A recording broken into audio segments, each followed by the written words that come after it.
Kamusta kaibigan? Halina at tayo ay maglakbay na puno ng kaalaman at aral. Mula sa mundo ng siyensya, hanggang sa kasaysayan, ating tatalakayin ang iba't ibang paksa na magpapalawak ng ating kaalaman, at magpapaningas ng ating kuryosidad. Kaya kung handa na kayong matuto, mag-relax at mag-enjoy lamang tayo. Tara, at atin ang simulan. Sama-sama tayong mag-explore, at matuto sa ating bagong talakayan.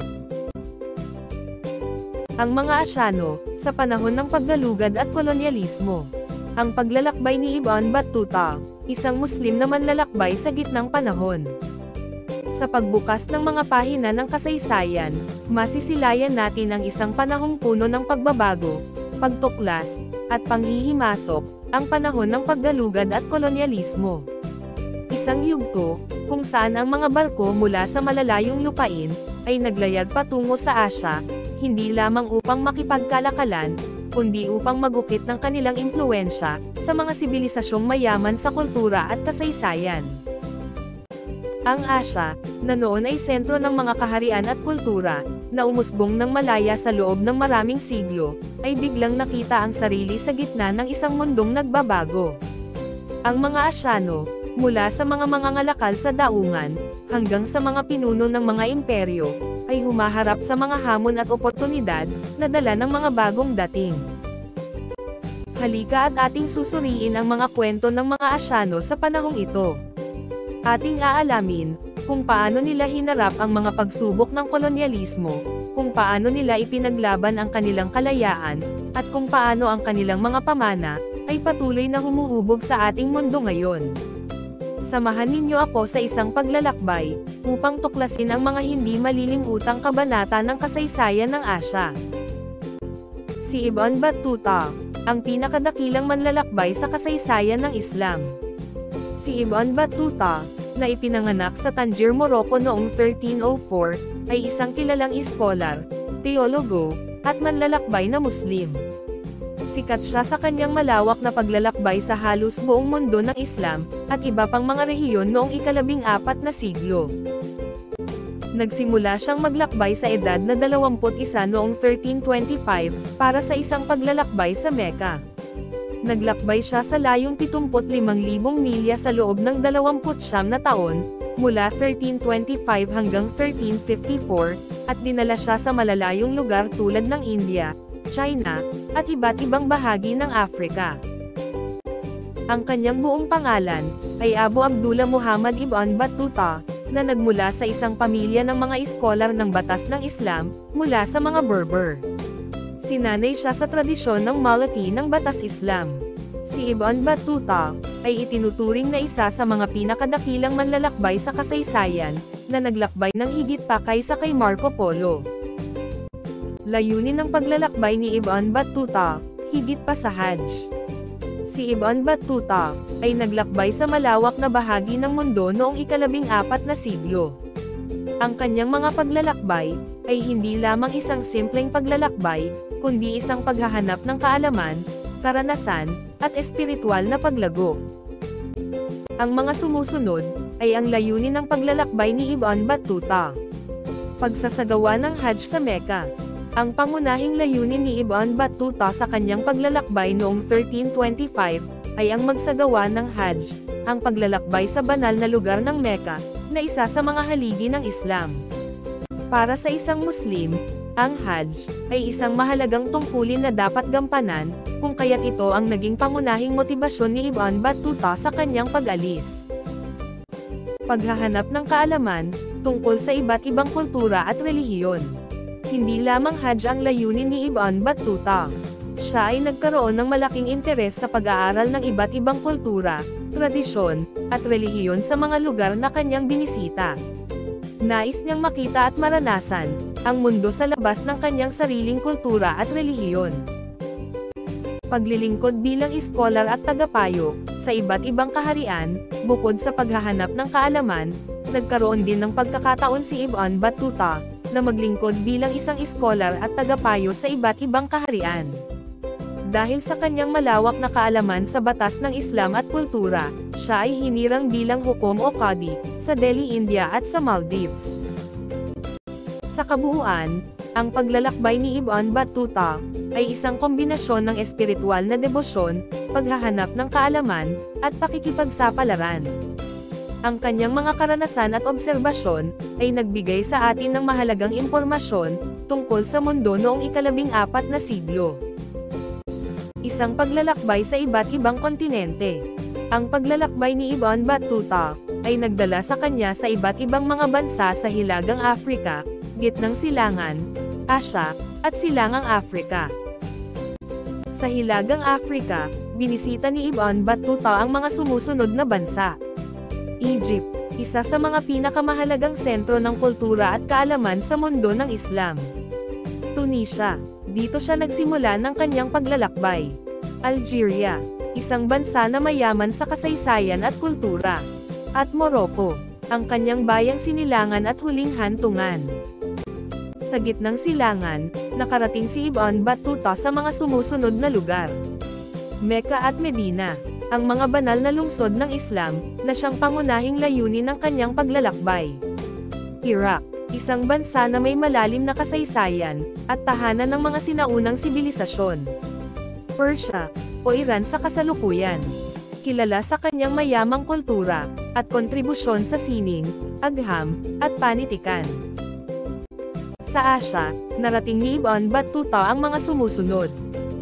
India, naglingkod siya bilang isang hukom o qadi sa Delhi.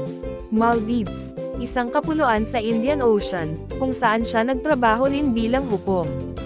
China, ang pinakamalayong lugar na kanyang narating, sa kanyang paglalakbay.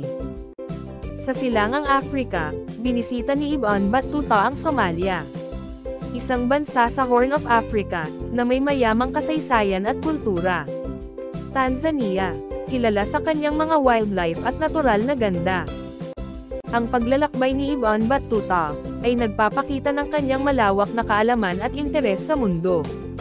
Ang kanyang mga tala ay nagbibigay sa atin ng mahahalagang impormasyon tungkol sa kasaysayan, kultura, at lipunan ng mga lugar na kanyang binisita. Kahalagahan ng paglalakbay ni Ibn Battuta, isang pamana ng kaalaman at inspirasyon. Ang mga paglalakbay ni Ibn Battuta, na naganap noong ika-14 na siglo, ay hindi lamang simpleng paglalakbay. Ito ay isang mahalagang tala ng kasaysayan, kultura, at lipunan, na nagbigay ng malalim na impluwensya, sa pag-unawa natin sa mundo noong gitnang panahon. Mahalagang tala ng pamumuhay, kultura, at lipunan.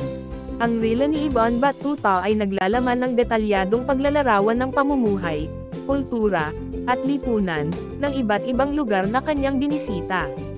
Sa kanyang mga tala, makikita natin ang mga tradisyon, kaugalian, at paniniwala ng mga tao, sa iba't ibang rehiyon. Ang kanyang mga obserbasyon, ay nagbibigay sa atin ng isang malinaw na larawan ng mundo, noong gitnang panahon. Ugnayang pangkalakalan at kultural.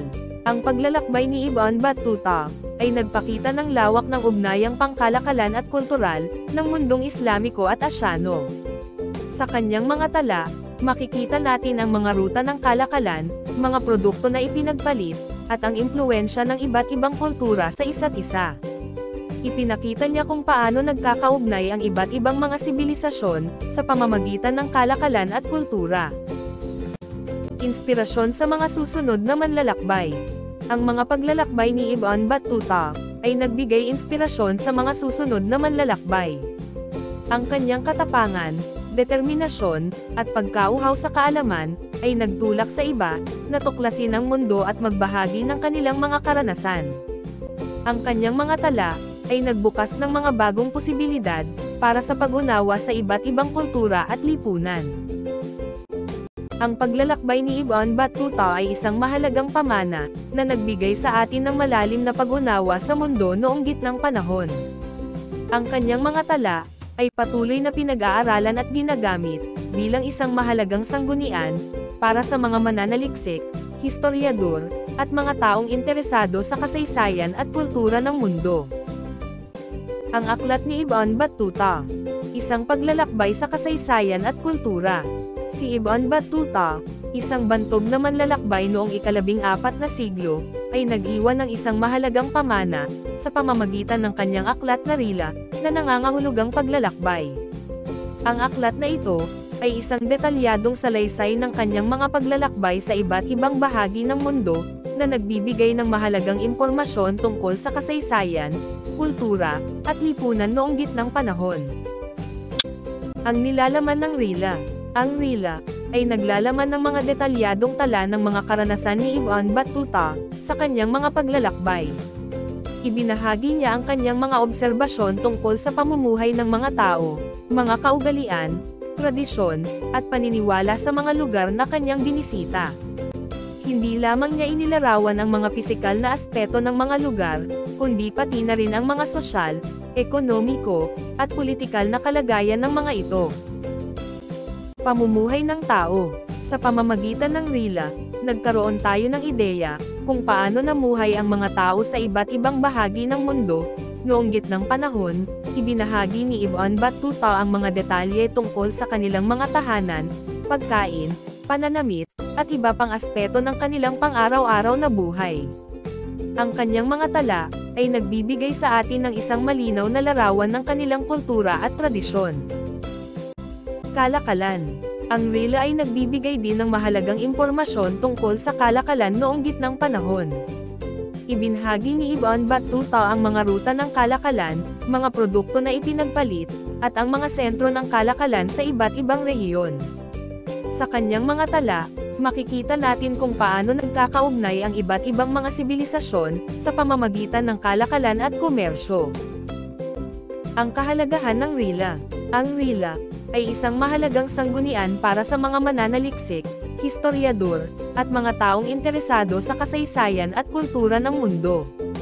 Ito ay nagbibigay ng isang natatanging pananaw sa mundo noong gitnang panahon, at nagpapakita ng lawak ng kaalaman at interes ni Ibn Battuta, sa iba't ibang kultura at lipunan.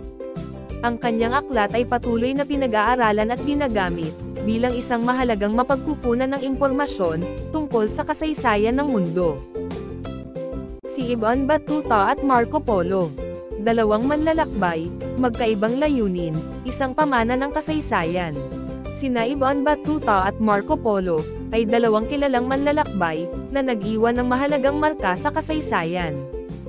Bagamat pareho silang naglakbay sa malalayong lugar, at nag-ambag sa ating kaalaman tungkol sa mundo noong gitnang panahon, mayroon silang mga pagkakaiba sa kanilang mga layunin at karanasan. Ang pangunahing layunin ni Ibn Battuta sa kanyang paglalakbay, ay relihiyoso at pangkaalaman. Nais niyang magsagawa ng Hajj sa Mecca, at maglakbay sa iba't ibang bahagi ng mundo Islamiko, upang madagdagan ang kanyang kaalaman, tungkol sa iba't ibang kultura at relihiyon.